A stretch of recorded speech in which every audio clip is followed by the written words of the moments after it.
So we're here in Harlem today with Dr. Thomas Ryer, and we're going to talk a little bit about re-entry in the what people call the prison industrial complex. And Dr. Ryer, I want to talk to you about your participation in that process. Okay. Well, I think re-entry is very important, and it helps men and women who are returning to society develop some skills and have some resources. And so there are certain points of re-entry that is very important. One of them is housing, the other one is employment, and the other one is family reunification.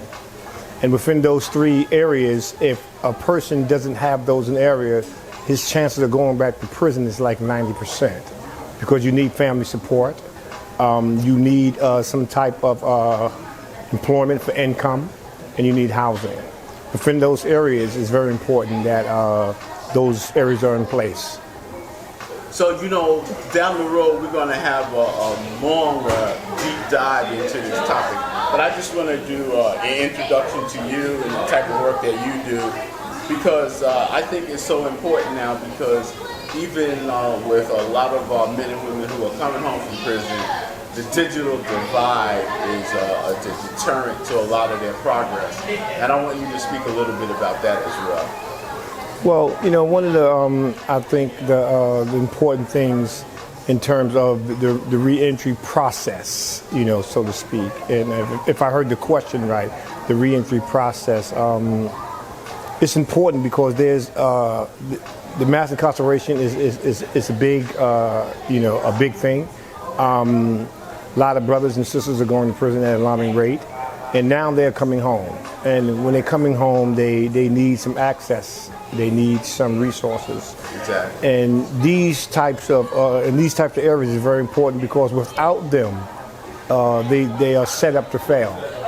And so prior to individuals coming home, they go to this area called transition into society, which is in prison. And so they get their birth certificate, they get their social security card, and they are linked with some outside programs that can help them navigate society and transition back into society. And so it's important that that these things are in place. It's important that that they are connected to their family. It's important that that they find employment and housing. Yeah. So now with, traditionally we've had large organizations like Fortune Society and other organizations like that. But in 2020, how can we build on that process and even make it better? Well, you know, that's a good question, and thank you for asking that question. I believe that there should be a lot of programs like that in society, like the Fortune Society, like the Osborne Association, like Exodus Transition Community, that work with these individuals coming home from incarceration. And it should be these organizations out there, these grassroots organizations that are doing the same type of work in the community. And so it's important that these organizations come together, work together to have a smoother transition for those who are returning to society. So, you know, one of the cases that I followed for a long time, since 1989, was the Exonerated Five, what used to be referred to as the Central Park Five. And one of the aspects of Corey Wise's case is the amount of times that he went to the board and he maintained his innocence. And that's sort of counterintuitive as it relates to the board process, because what people expect you to do is admit to a crime for you to be paroled. And I wonder what your thoughts are about that aspect of the parole process. I think that the parole process could be very political at times.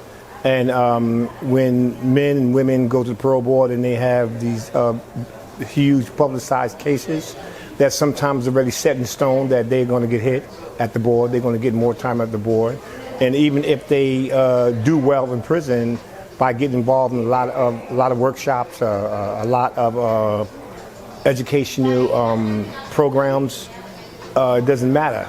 But I do think that some reconstruction needs to take place with the parole board, and I think it's changing now, because I know a lot of men who have been incarcerated for long lengths of time who are making the board now, and they're out in society doing some good things. But so I think that because the board is kind of diverse now, and there is a movement out there where a lot of organizations are fighting for these men who've been behind the wall for a long length of time, that they are finally being released. Well, Dr. Raya, man, it's such a great pleasure getting a chance to talk to you briefly, and I really can't wait for us to really take a deeper dive in this topic. I know you're so knowledgeable about it, and I can't wait for us to continue our conversation, particularly around your pastoring and the way you bring the spiritual side of re-entry into it. I think it's an important part, and I think it's a very significant part of the whole re-entry program, and I want to thank you very much for your time. Thank you so much for having me, and I appreciate this opportunity to talk about re-entry and to give it a face and to give it a name. And this is what we do. I've been doing this for many years, and I'm going to continue to do it. And thank you for your time and the opportunity. And thanks again. Thank you, sir.